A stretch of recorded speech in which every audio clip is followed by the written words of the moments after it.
Buenas tardes, mi nombre es Daniel Domínguez, estudiante de Ingeniería de Software de cuarto semestre. El día de hoy les vengo a explicar la definición de un sistema manejador de base de datos.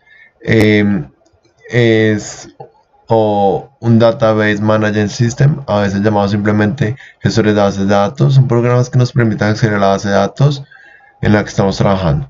Técnicamente hablando, son un conjunto, un sistema de software que utiliza el método estándar de catalogación, recuperación, ejecución y consulta de datos.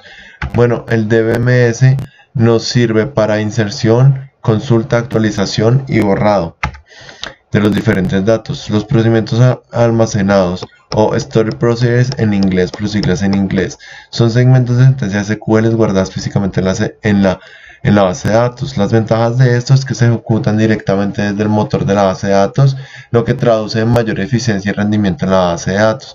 Los procedimientos MySQL son rápidos, por lo que el servidor aprovecha la memoria caché de este. La transparencia y publicidad de reutilización. Los procedimientos exponen la interfaz de la base de datos a todas las aplicaciones para que los desarrolladores no tengan que implementar nuevas funciones que sean compatibles. Las desventajas de este: aumenta el uso de memoria. Si usamos muchos procedimientos almacenados, el uso de memoria en cada conexión que utiliza los procedimientos se incrementará sustancialmente. Son difíciles de depurar. ¿Qué quiere decir esto? Que los procedimientos almacenados, solo pocos sistemas de administración de datos permiten hacer esto y son difíciles de mantener a largo tiempo. No es fácil desarrollar y mantener procedimientos almacenados. Los procedimientos almacenados varían de un motor de base de datos a otro, así como el lenguaje de programación. Acá vemos una imagen que nos dice el motor DB2, lenguaje de implementación SQL, PL o Java. Microsoft SQL Server, Translate SQL, MySQL, procedimientos almacenados propios utilizando el estándar SQL PSM, Oracle PLSQL o Java. Los triggers, también conocidos como disparadores, son procedimientos que se ejecutan automáticamente cuando se cumple una condición o evento establecido. Se definen por tablas o vistas específicas.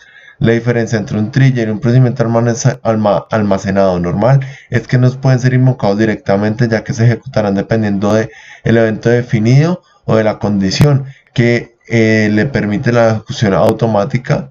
Otra gran diferencia es que no usa parámetros para su ejecución. Generalmente los triggers para mantener su integridad, se usan para mantener la integridad de los datos y no se usan para obtener resultados de consultas o búsquedas. Las funciones de administrador de base de datos o DBA, Database Administrator en sus siglas en inglés. Cada base de datos, independiente de su nivel, requiere que existan administradores de base de datos. La tarea del DBA o DBI es crear la base de datos para realizar los controles necesarios para apoyar y aportar en prácticas de seguridad, manejo de información, gestión de los usuarios, privilegios sobre la base de datos.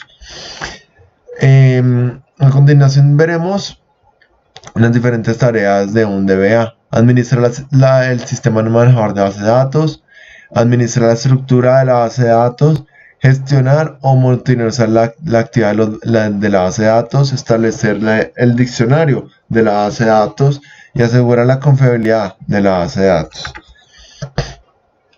Acá tenemos una pequeña imagen de la arquitectura de MySQL.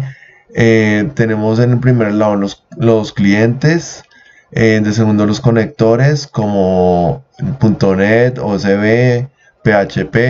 En el servidor de MySQL tenemos gestor de conexiones, proceso de consultas, optimizador de consultas, caché de consultas, gestor de transacciones, gestor de recuperación y control de concurrencia.